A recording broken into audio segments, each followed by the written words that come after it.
ओम शांति। प्रातः मुरली बाप दादा मधुबन। शिव बाबा कहते हैं, मीठे बच्चे सेंसिबल बनकर चलते फिरते जहाँ भी सेवा हो करते रहो। भगवान बाप का परिचय दो, सर्विस का शौक रखो। बाबा प्रश्न पूछते हैं, बच्चों की बुद्धि में कौन सी बात आ जाए तो अपना सब कुछ सफल कर सकते हैं। बाबा बताते हैं उत्तर में, अभी यह सब खत्म होने वाला है। 2 कणा देने से बाप के द्वारा महल मिलते हैं। जिनकी बुद्धि में यह बात आ जाती है वह अपना सब कुछ ईश्वरीय कार्य में सफल कर लेते हैं। गरीब ही बलिहार जाते हैं। बाप दाता है ना, वह तुमको स्वर्ग की बादशाही देते हैं, लेता नहीं है। गीत है, प्रीतम आन मिलो। ओम शांति। प्रीतमाएँ अर्थात भक्तियाँ, ब्राइड्स अर्थात सजनियाँ। भक्तियाँ प्रीतम व साजन को बुलाती हैं, परंतु और पुरुष और स्त्री सब मिलकर परमात्मा को बुलाते हैं। कितने ढेरों के ढेर बुलाते हैं, तो इससे सिद्ध है ज़रूर प्रीतमाओं का कोई प्रीतम है। बाबा कहते हैं सब एक को बुलाते हैं कि हे परमपिता परमात्मा आओ, हम आपको बहुत याद करते हैं। यादगार तो बहुतों के बनाते हैं ना, अभी वह सब है मनुष्यों के यादगार। ऐसे भी बहुत हैं जो लक्ष्मी नारायण, राम, सीता आदि देवताओं को याद करते हैं। क्योंकि मनुष्य से देवता ऊंचे हैं, तब तो मनुष्य देवताओं की पूजा करते हैं। नंबरवार ऊंच और नीच तो है ही, यह तो सब जानते हैं ना कि ऊंचे ते ऊंच भगवान को कहा जाता है। फिर है ब्रह्मा, विष्णु, शंकर, फिर है ब्रह्मा और जगदम्बा। मुख्य वह है। यह तो सिर्फ बच्चों की ही बुद्धि में है कि ऊंचे ते ऊंचा बाबा, उनके द्वारा हमको ऊंचे ते ऊंचा वर्षा मिलता है, परंतु उस बाप को जानते ही नहीं हैं। जब बाप आए हैं तभी आकर अपना परिचय देते हैं। बाबा कहते हैं, मैं तुम बच्चों के सिवाय और कोई से मिल नहीं सकता हूँ। बहुत आते हैं, कहते हैं महात्मा जी से मिले। यहाँ तो वह बात ही नहीं है। यहाँ बाप और बच्चों का ताल्लुक है। बाकी कोई का कुछ काम है तो और बात है। बाप मुरली भी बच्चों के आगे ही चलाते हैं। प्रदर्शनी में भी तुम सिद्ध कर बतलाते हो कि सबका वह फादर है। वो लोग तो कहते हैं कि परमात्मा नाम रूप से न्यारा है। तुम बतलाते हो उनका नाम भी है, रूप भी है, तो देश भी है, चित्र भी है। उनको बुलाते भी हैं, तो जैसे आत्माएं आती हैं वैसे परमात्मा भी आते हैं। शिव के मंदिर में भी बैल दिखाते हैं, उसको नंदी गण कहते हैं। तो इससे सिद्ध है कि शिव परमात्मा आते हैं। फिर क्यों कहते हैं वह आ ही नहीं सकते। मनुष्य कितने बुद्धू हैं, दिखाते भी हैं बैल की भ्रिकुटी में शिव। परमात्मा भी बरोबर भ्रिकुटी के बीच में ही रहते हैं। भगवान को भी आना होगा तो ज़रूर भ्रिकुटी के बीच में ही आएंगे ना। अब प्रदर्शनी में तुम यह भी समझा सकते हो कि नंदीगण किसको कहा जाता है। भगवान बाप कहते हैं, मैं बच्चों को ही समझाता हूँ। मनुष्य कहते हैं गॉड फादर, परंतु फादर का नाम क्या है तो कोई बतला नहीं सकता। लौकिक फादर का नाम तो फौरन सुनाएंगे। शिव बाबा के नाम भी ढेर रख दिए हैं। वास्तव में नाम तो एक ही होना चाहिए। बाप ही इन सब बातों की रोशनी देते हैं। मनुष्य तो इस समय तुच्छ बुद्धि बन गए हैं ना, अलफ को नहीं समझते हैं। वेद शास्त्र आदि पढ़ना यह है भक्ति मार्ग। समझते हैं भक्ति से भगवान मिलेगा। भक्त भी मनुष्य ही ठहरे ना। उन्हों को भगवान मिलना तो ज़रूर है, परंतु कब मिलेगा ये किसी को पता ही नहीं है। भक्ति मार्ग में किसको साक्षात्कार हुआ? समझते हैं बस भगवान मिल गया, इससे मुक्ति को पा लिया, क्योंकि भगवान जब मिलते हैं तो मुक्ति ही देते हैं। वह है ही सभी को मुक्ति और जीवन मुक्ति देने वाले दाता, पतितों को पावन करने वाले, दुख हरता सुख करता। बाप तो है ही दाता, दो करने के बदले महल दे देते हैं, सारे स्वर्ग की बादशाही दे देते हैं। बाबा कहते हैं अभी सब कुछ खत्म होने वाला है, इस कारण इस कार्य में लगाकर सफल कर लो, तुमको रिटर्न भविष्य में मिलेगा। साहूकार कोई बाप को पा नहीं सकते हैं, बलिहार जा नहीं सकते, गरीब बच्चे ही बलिहार जाते हैं।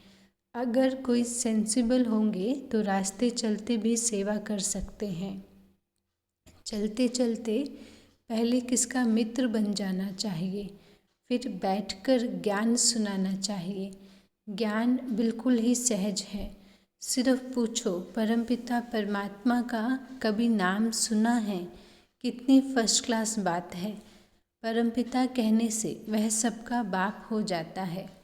जैसे बिच्छू नरम चीज देखेंगे तो डंक मारेंगे, तुम भी यह धंधा करो, सबको राजयोग भी सिखलाओ तो सत्युग में प्रिंस प्रिंसेस बनेंगे। वहाँ तुमको गोरे बच्चे मिलेंगे तो यह समझाना है कि भगवान बाप से वर्षा लेना है, इसमें सारी बुद्धि की बात है। बाकी साक्षात्कार तो कॉमन बात है, किसको कैसे साक्षात्कार होता है, किसको कैसे, वह भी एम ऑब्जेक्ट बतलाने के लिए। बाबा कहते हैं तुम मुझे याद करेंगे और पवित्र रहेंगे तो ऐसा पद पाएंगे। इकट्ठे रहकर पद पाना यह बड़ी मंजिल है, और संग टूट जाए, एक संग बुद्धि का योग जुट जाए, इसमें ही मेहनत है। सन्यासी तो सब कुछ छोड़कर चले जाते हैं ना, यहाँ तो इकट्ठे रहकर बुद्धि में रखना है कि यह पुरानी दुनिया अभी ख़त्म हुई पड़ी है, हमको वापस जाना है, फिर हम स्वर्ग में जाकर राज्य करेंगे। अभी पुरानी दुनिया का विनाश तो होना ही है ना, यह बुद्धि में रखकर पुरुषार्थ करना है। 8 घंटा इस याद की सर्विस में रहो। कोई कहते हैं यह कैसे हो सकता है? भक्ति मार्ग में जो कृष्ण के भगत हैं वह भी सब तरफ से बुद्धि को हटाकर एक कृष्ण को ही याद करते होंगे। कोई राम का भगत है, अच्छा राम को याद करो, राम की राजधानी को याद करो, सो भी जब निरंतर याद करेंगे तब अंतमति सो गति होगी। राम को याद करके राम की राजधानी में जाएं, यह भी मेहनत है ना। ऐसी मेहनत सिखलाने वाला कोई है ही नहीं। श्लोक भी है, अंत काल जो स्त्री सिमरे। अगर कोई सन्यासी है, गुरु है, उनको भी याद करना पड़े तो अंतमति सो गति हो। पहले पूछो कहाँ जाना चाहते हो, वापस तो जाना है ना, परंतु वापस कहाँ? क्योंकि भक्ति से ताकत नहीं मिलती जो एक से बुद्धि का योग लगा सके। सर्वशक्तिमान तो एक परमपिता परमात्मा ही है ना, उनका ही पाठ नूंधा हुआ है। ऊंचे थे ऊंचा बाप है, उनको याद करो तो उनके देश में जाएंगे। सन्यासियों को तो देवता भी नहीं कह सकते हैं, वह तो आते ही द्वापर में हैं। भगवान स्वयं आकर कहते हैं बच्चे मुझे याद करो, और सृष्टि चक्र पर भी समझाते हैं, जिससे तुम चक्रवर्ती राजा बन जाएंगे। यह ज्ञान भगवान बाप ही समझाते हैं। चित्रों पर तुम समझा सकते हो ना। ऊंचे ते ऊंचा है निराकार भगवान, वह रहते हैं मूल वतन में, वह भी ऊंचे ते ऊंचा है। हम देवताएं भी वहाँ ही रहते हैं ना। सूक्ष्म वतन में सूक्ष्म देवताएं रहते हैं, वहाँ सृष्टि का चक्र है नहीं। फिर नीचे आओ तो लक्ष्मी नारायण के मंदिर में सबसे जास्ती भवका है। जगत अम्बा जगत पिता के मंदिर में इतना नहीं है। जगत अम्बा का तो बिल्कुल साधारण मंदिर है। तुम लक्ष्मी का मंदिर भी देखो, जगदम्बा का भी देखो, तो रात दिन का फर्क है। मनुष्यों को ये पता नहीं है कि जगदम्बा ही लक्ष्मी बनती है। तुम जानते हो यह भी अति साधारण है, तो उनका मंदिर भी अति साधारण ही बनाया है, तो चित्र भी साधारण बनाए हैं। जगदम्बा को कहाँ काला भी बनाते हैं। अभी तुम जानते हो कि संगम पर हम यह राजयोग सीखकर भविष्य में कितना शोभनिक श्री लक्ष्मी श्री नारायण बनते हैं।